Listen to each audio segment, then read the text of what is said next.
કદાચ કલાકાર ભૂલ કરે ને, ચલો અમે ભૂલ કરી તો અમને બીજું કોઈ તો ન કે, પણ આવા સંત સાધુ છે અમને કહે, પણ અમને વ્યવસ્થિત કહે, તમારી જોડે ફોન કરીને ન કહે માફી માંગો.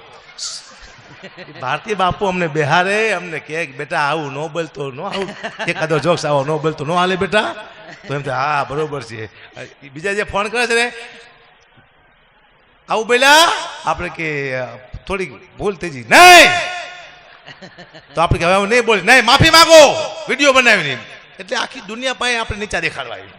મેં તો હવે નક્કી કર્યું છે કે મારે બધા સમાજ એક વિડીયો બનાવી નાખવા છે માફીના. મારા દીકરા ગૌરવને કેવું બેટા લેપટોપમાં મૂકી દે, કોઈનો ફોન આવે હકાપા તમે અમારા સમાજ વિશે આવું બોલ્યા, પેલા ખોટું લાગ્યું, દુઃખ લાગ્યું, માફી માંગવાની છે, ચાલુ રાખો બેટા ગૌરવ 202 નંબરનો વિડીયો નાખતો મારા દીકરા. પપ્પા 204 નંબર, એ તારા બાપ બીજા સંબંધો છે, તું 202 નંબર નાખ, ચાલુ માં ખાચ દે. આયો જોયું, રાજી ખુશ, જય માતાજી. મને સાલી એ ખબર ન પડતી કે કલાકારને નીચે પાડીને શું મજા આવે છે. સાહેબ જ્યારે તમે કોઈ કલાકાર નીચે પાડો ત્યારે તમે યાદ રાખજો આ પગથિયા ચડતા કલાકારે કેટલા કષ્ટ વેઠા છે, કેટલે દુઃખ વેઠા છે. એમ કલાકાર ઉપર નથી આવ્યો. એમ એ કલાકાર તમે નીચે પાડો ત્યારે માનો તમે એની દીકરી, એની બેન, એની મા, એના બાળકો, એક આખા પરિવારને તમે નીચે પાડી દો છો, તો કલાકાર તો જવા દો, એના પરિવારની હાય ખાઈ જાય ખાવા ધાન કે તમારે પહેરવા લુગડા નહીં રહે. તમે શું યાર કલાકારને સમજો છો. અને ફોન ન કરશો, મળદ માણસો ફોન કરે એ તો ઘરે બે ફટાકા મારીને મળદ કહેવાય યાર. ફોનમાં માફી માંગવાની હોય, ઘરે પહોંચો. અગર પાણી આવ્યા હોય તમે ઘરે આવીને મારો લાફા નહીં, ફોનમાં માફી માંગો માફી માંગો, એ કરે 50 ફોન આવે, બોલો બીજો ખાય કે વાત કરે કોકને આવી. અને હાવ કમજોર માણસ ફોન કરે છે. મળદ માણસો તો ઘરે આવીને બે ફટાકા મારે એટલે કોઈને ખબર ન પડે, એને એક ખબર પડે એમ. કારણ કે બાપુ હું પેલા ફેસબુક વાપરતો, હવે ન વાપરતો, કારણ કે મારી કોમેન્ટ જોતો ને એમાં હારી ને ખરાબ 2 કોમેન્ટ આવતા. ઘડી કામ હારી આમ વાંચું તો આવે વાહ હકાભા, વાહ હવજ, તો હું ખુશ થઈ જઉં, વાહ સિંહ, વાહ ચારણ, નીચે આવે શું હાલી દીકરો શું. હું મોરો પર બંધ આ કોણ લખ્યું એમ ખરાબ જ બોલું છું. એટલે મેં ફેસબુક બંધ કરી નાખ્યું. કારણ કે હમણાં બાપુ હું જાતો તો મારી ગાડી બંધ કરીને બસમાં બેઠો ને એક બેન મારી બાજુ બેઠા હતા. મને કે ભાઈ તું કોણ છું? મેં તું બેન હું કલાકાર છું. તે બેન રોવા માંડ્યા. મેં તું કેમ બેન? હું કલાકાર છું તમે રોવો છો? કે પહેલા મારો ઘરવાળો કલાકાર છે, એને મને કીધું તું કે પ્રોગ્રામ આવશે પછી હું તને તેડવા આવ્યો છે. કે 3 વર્ષ અત્યારે નથી આવતો, પ્રોગ્રામ નથી આવતો, મારો દીકરો તેડવાય ગયો. તો આ તો આવે નક્કી નથી આવતા. અને મારો ચહેરો એવો ભગવાને આપ્યો છે. આ તમે જુઓ, આ જો ગમન ભુવા હોય, દેવાયભાઈ કેવળ હોય, રાજાપો હોય, ઉમેશ બારોટ હોય, સાગરદાન હોય, માયા મામા હોય, એ હાલતા બજારમાંથી નીકળે કોઈ પણ સિટીમાંથી, ધારો ગોધરામાંથી, એમને ઓળખતા હોય, એમને સામું જોવે કે ભાઈ ગમન શાંત જિગ્નેશ કવિરાજ જાય છે, ભાઈ માયાભાઈ જાય છે. હું નીકળું, મને ન ઓળખતા એકવાર મારે સામું જોવે કે સાલો કોણ છે. આફ્રિકામાં જોતા કે આપણો ભાઈ આવા કપડા કેમ પહેરે. મને યાદ છે હમણાં ગોધરા ગયો ને, ગોધરા તે 2 બેન વાતો કરતી હતી, આ સાલો સંત લાગે છે. એક બેન કે સંત નહીં, મને તો સાલો તાંત્રિક લાગે છે. તાંત્રિક. મેં તું બેન કેમ સંત તમને નથી લાગતો? મને કે સંત આટલો બધો કાળો ન હોય. હવે સંત કાળા હોય કેમ ન હોય કીધું મને. હાય બિહારમાં ખબર ન પડતી કોને શું બોલવું શું. કોરોનામાં બાપુ એક કલાકારનો મને ફોન આવ્યો, હકાબા હું ઉગતો કલાકાર છું, મને ક્યાંક હેલ્પ કરજો, પ્રોગ્રામ હોય તો. મેં તું સાલા અત્યારે તું શું ઉગ્યો કોરોનામાં? અમે બધા હાથમાં આવ્યો તું ઉગ્યો આત્મીરા, કોરોના પછી ઉગજે. અત્યારે ગયું. મારે ઘણી વાતો કરી છે, પણ આટલી વાતો કરીશ તો કલાકાર મારા દુશ્મન થઈ જાય. આટલા બધા કલાકારના વારા બાકી છે. એક કલાકારનો બધાનો વારો હોય જાય, કારણ કે બધા 7 કલાકારે ઘરે બેઠા હતા અને કલાકારે બધાએ અદ્ભુત ગાયું છે. એમના પોતાના નાભીના અવાજથી હરેક કલાકારે પોતાના ભજન ગાયા છે. અને ઇન્દ્ર ભારતી બાપુને સંતવાણી સિવાય કંઈ ગમતો નથી, સંતવાણી સાંભળવા માટે બે છે.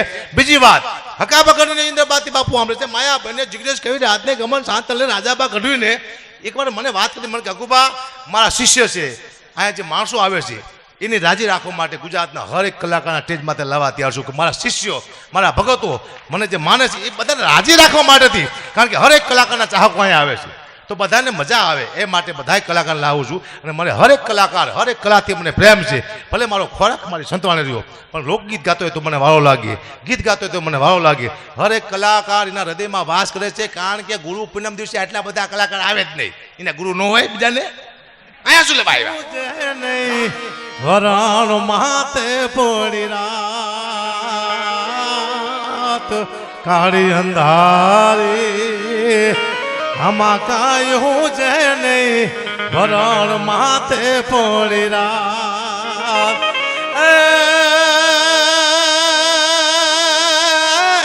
જાગતી જો તું તેદી મોટડાટી બે તું આયુગી પર બાત એ લાકાર નો બળિયારી અને ભજા તું બેડિયા વાળી એ હોનલ માયા કપાડી અન માતાજી પોતા વટ પાડવા વાળી મઢડાટી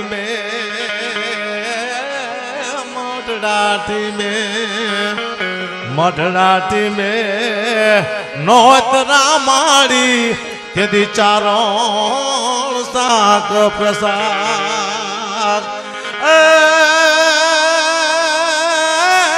राजयुडी पछिया खुया ढांकाणो एनी उर्ज पूरे से साक ए उगमना ओरडावाड़ी અને ભજા તું બેડિયા વાળી એ હોનલ માયા કપાડી હી માતાજી પોતા વટ પાડવા વાળી. કારણ કે હમણાં બાપુ હું જાતો તો મારી ગાડી બંધ કરીને બસમાં બેઠો ને એક બેન મારી બાજુ બેઠા હતા. મને કે ભાઈ તું કોણ છું? મેં તું બેન હું કલાકાર છું. તે બેન રોવા માંડ્યા. મેં તું કેમ બેન હું કલાકાર છું તમે રોવો છો? કે ભઈલા મારો ઘરવાળો કલાકાર છે એને મને કીધું તું કે પ્રોગ્રામ આવશે પછી હું તને તેડવા આવ્યો છે કે 3 વર્ષ અત્યારે નથી આવતો પ્રોગ્રામ નથી આવતો મારો દીકરો તેડવાય ગયો તો આવે નક્કી નથી આવતા. અને મારો ચહેરો એવો ભગવાને આપ્યો છે આ તમે જુઓ આ જો ગમન ભુવા હોય દેવાયભાઈ કેવળ હોય રાજાપો હોય ઉમેશ બારોટ હોય સાગરદાન હોય કે માયા મામા હોય એ હાલતા બજારમાંથી નીકળે કોઈ પણ સિટીમાંથી ધારો ગોધરામાંથી એમને ઓળખતા હોય એમને સામું જોવે કે ભાઈ ગમન શાંત જિગ્નેશ કવિરાજ જાય છે કે ભાઈ માયાભાઈ જાય છે. હું નીકળું મને નો ઓળખતા એકવાર મારે સામું જોવે કે સાલો કોણ છે. આફ્રિકામાં જોતા કે આપણો ભાઈ આવા કપડા કેમ પહેરે. મને યાદ છે હમણાં ગોધરા ગયો ને ગોધરા તે બે બેન વાતો કરતી આ સાલો સંત લાગે છે. એક બેન કે સંત નહીં મને તો સાલો તાંત્રિક લાગે છે. તાંત્રિક. મેં તું બેન કેમ સંત તમને નથી લાગતો? મને કે સંત આટલો બધો કાળો ન હોય. હવે સંત કાળા હોય કેમ ન હોય કીધું મને